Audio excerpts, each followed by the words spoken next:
It was a bright, peaceful morning. And the garden at Miss Beam's school looked like something out of a storybook. Camera slowly pans over vibrant flower beds, tall leafy trees swaying in the breeze, and a clean school building nestled in the background. Warm golden sunlight filters through the leaves. Colorful flowers bloomed in every corner. Bird song floated through the air. And a soft golden light bathed the path ahead. We now see a young girl, about 12 years old, with long black hair and a school uniform.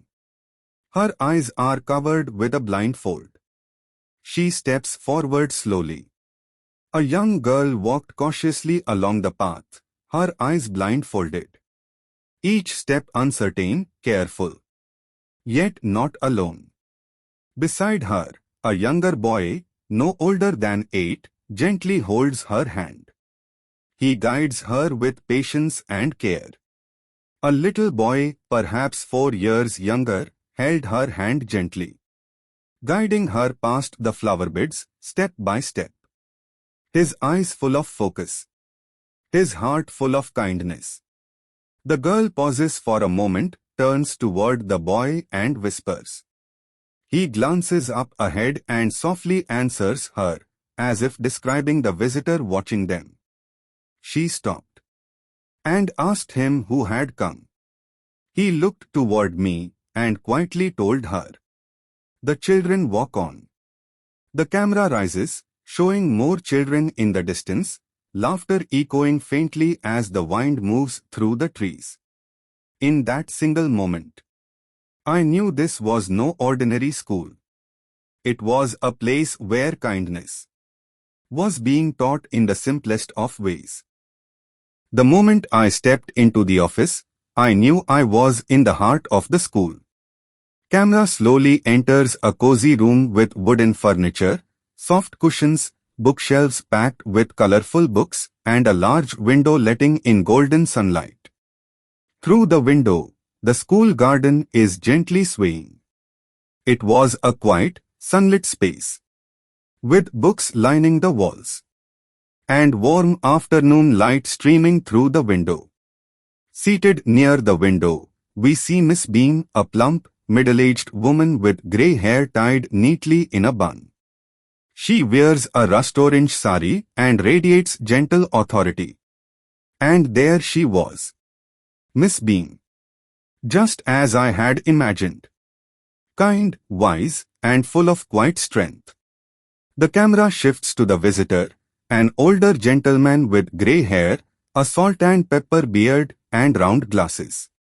He sits across from Miss Beam in a cream-colored kurta pajama, curious and observant. She greeted me with a warm smile. And we began to talk. They exchange a few words. Miss Beam gestures gently as she speaks, her voice calm, her eyes full of understanding. The gentleman listens with genuine interest. There was something about her presence. Something comforting. The kind of person who could make even a homesick child feel at home. Camera slowly pans around the room, the window shows children in the garden, the books add warmth, and light dust motes dance in the air.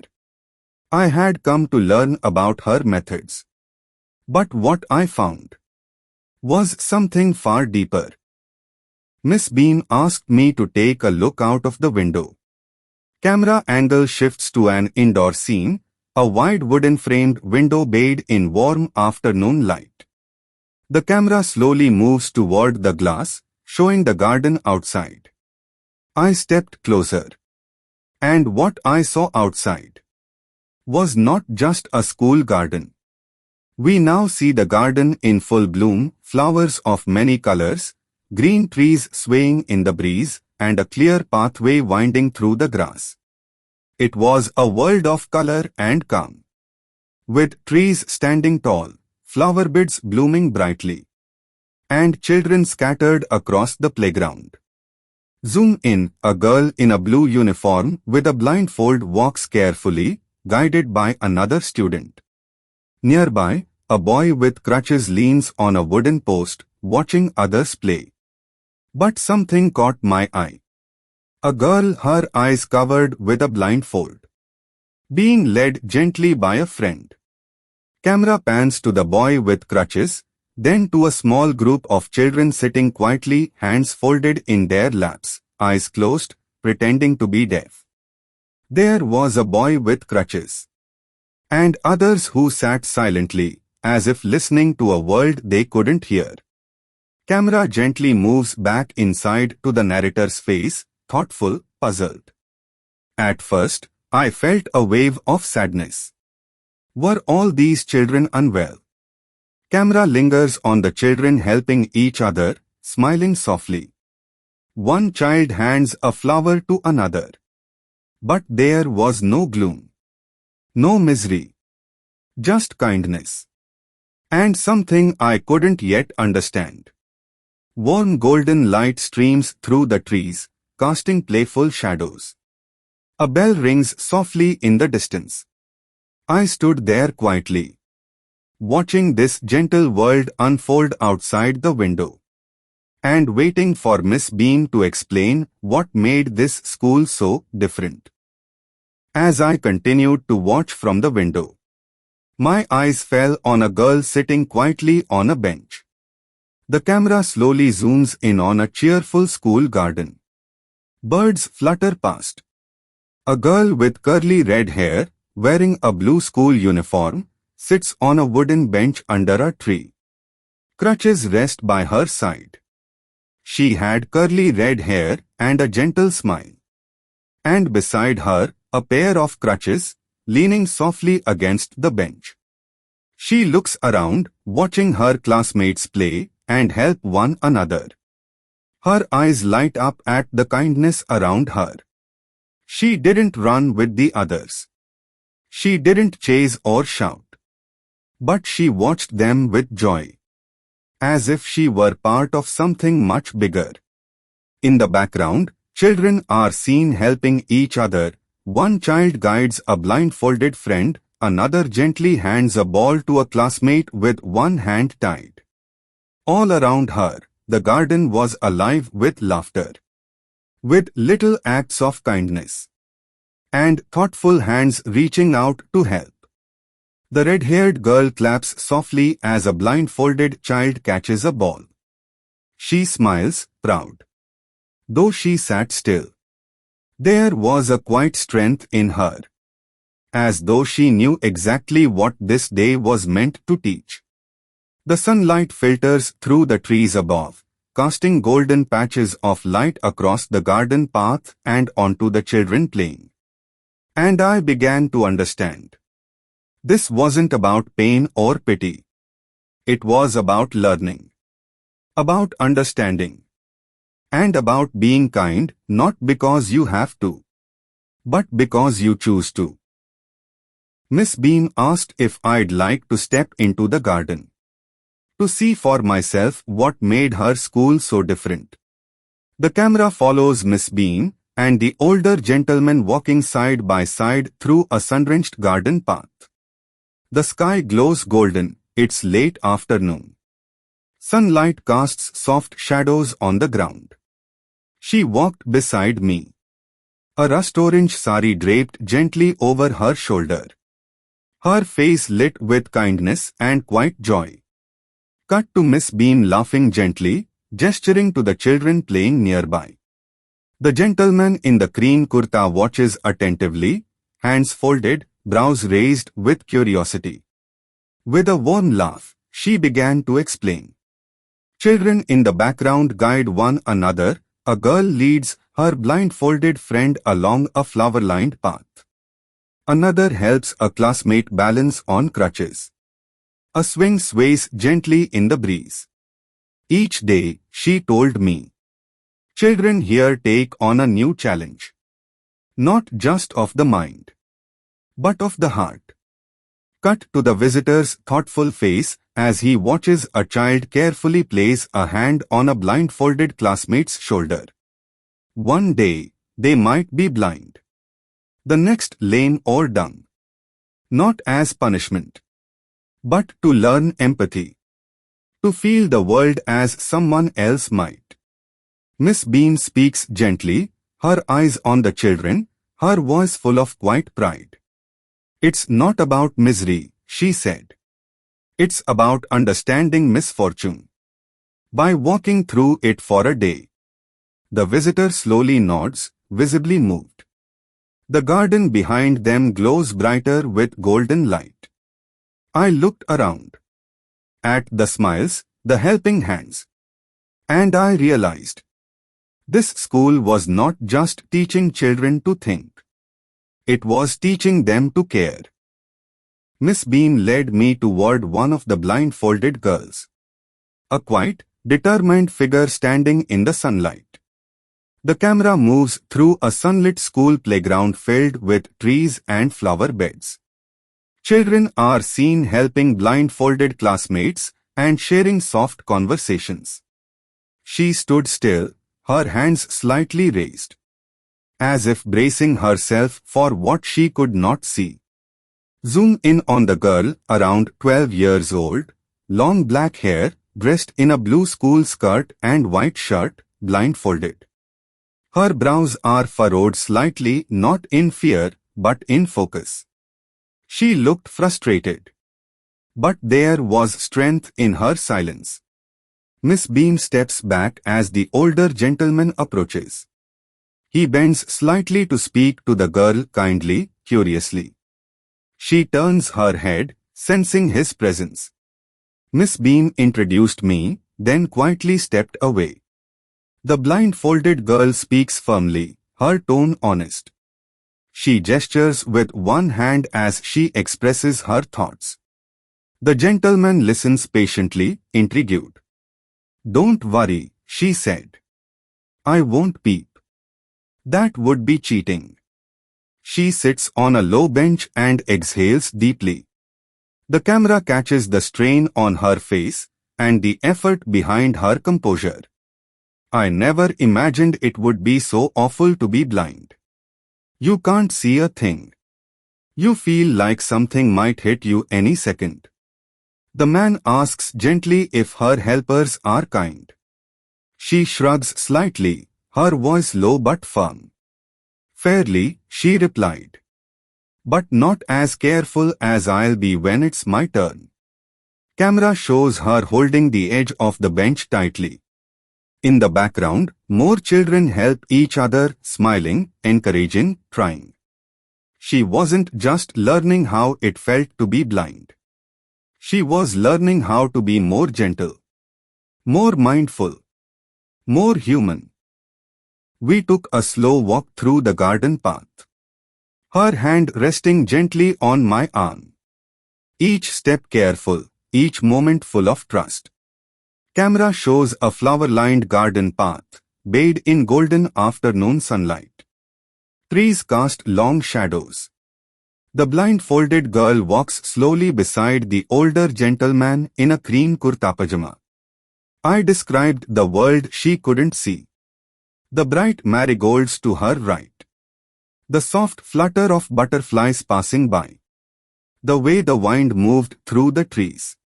The gentleman gestures softly as he speaks, pointing to the trees above, to the petals on the path. The girl tilts her head, imagining. She listened closely. Imagining the colors, the shapes, the sunlight on the leaves. As if painting them in her mind. Camera shifts to show Miss Beam in the background, walking with another student. They speak quietly. Nearby, an elderly gardener ties up rose branches with care. Far behind us, Miss Beam walked with another child. And Peter, the gardener older than anyone here, tended to his roses, just as he always had. The blindfolded girl suddenly stops, her brow furrowed. "Where are we now?" she asked. Her voice quiet but full of trust. The man smiles gently, answering with warmth. "We are in the playground now. Walking toward the house." He points gently ahead, though she can't see. The scene fills with warm light. A peaceful pause. To guide someone who cannot see is to learn how to truly see yourself. To slow down. To notice. To feel. After a long walk, we found a quiet bench beneath the trees. The scene opens with a wide view of the school playground bathed in warm afternoon light. Leaves rustle softly. The blindfolded girl slowly lowers herself onto a bench. She sat down carefully. Her shoulders heavy. Her breath a little uneven. And yet, her expression was calm, even brave. The camera closes in, the girl's face is tired, but her lips curve into the slightest smile. Her blindfold remains in place. I stood beside her, unsure if I should speak. But she did first. The girl tilts her head upward, sensing his presence. She speaks quietly, her voice honest and steady. I didn't know being blind could feel so awful. She said. A gentle breeze moves her hair. Children play in the background, some guide blindfolded friends, others hop on crutches or move slowly in pairs. You feel like something might hit you at any moment, she whispered. It's such a relief just to sit down. The gentleman kneels slightly beside her, his expression gentle and listening. I asked if her helpers had been kind. She shrugs slightly. Fairly, she said. But not as careful as I will be, when it's my turn. She lifts her chin, her blindfold still secure, her voice now thoughtful. It's perfectly ghastly not to see. I wish you'd try it too.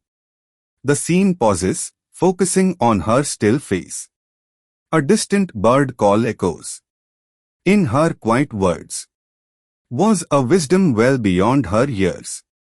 The camera slowly zooms out, showing both of them seated quietly beneath a tree. Children in the background continue their silent acts of kindness. That day, she learned what it felt like to be blind. And I learned what it meant to truly see. I stood beneath a tree, its branches casting gentle shadows at my feet. And I simply watched. The scene opens with the older gentleman standing beneath a tree in the school garden. The afternoon sun casts golden rays over the grass, the flower beds glowing gently in the light. Children moved through the garden like a soft breeze, helping each other, guiding each other, without being told to. Camera shows children in blue uniforms, one gently leading a blindfolded classmate, another laughing with a friend on crutches. Some sit quietly, chatting, drawing, or simply enjoying the sun. No one hurried. No one complained. They were learning. But not from books. Miss Beam walks in the background, slowly with a smile, chatting with a student. Her sari catches the light, her presence calm and grounding. Miss Beam strolled by in the distance. Not as a strict headmistress, but like a gentle guide in a garden of learning. The camera returns to the gentleman, who smiles thoughtfully. He clasps his hands behind his back, watching, taking it all in. And as I stood there, something shifted within me. A quiet realization blooming. Like the flowers in this very garden. He closes his eyes briefly, the wind brushing past. In the background, the sound of children laughing, not loudly, but peacefully. I had come to understand a new kind of lesson. Not about arithmetic or spelling, but about kindness. About empathy. About being human. The camera slowly pans upward, showing the golden sky above the treetops. I didn't just learn from the children. I learned from how they cared. And I realized I was 10 times more thoughtful than I ever thought I could be. The time had come to say goodbye. The scene opens with the school building bathed in golden afternoon light. Children play in the background, guiding, waving, laughing softly. The garden behind me was still filled with the hum of kindness. The joy of children learning not just how to think, but how to care. Camera moves in on Miss Beam standing at the gate, hands folded gently. Her grey hair is tied neatly in a bun, her rust-orange sari glowing softly in the light. She smiles, calm and full of quiet pride. Miss Beam stood there, just as she had when I arrived. Still smiling, still kind. But now, even more unforgettable. The older gentleman, cream kurta pajama on, stands before her with a small bag over his shoulder. He smiles with gratitude in his eyes. I told her I was sorry to leave. And I meant it. She responds with warmth, a soft chuckle, a nod and a single line that lingers. Ah, she said. Then there is something in my system after all. Children in the background wave goodbye. One holds a flower.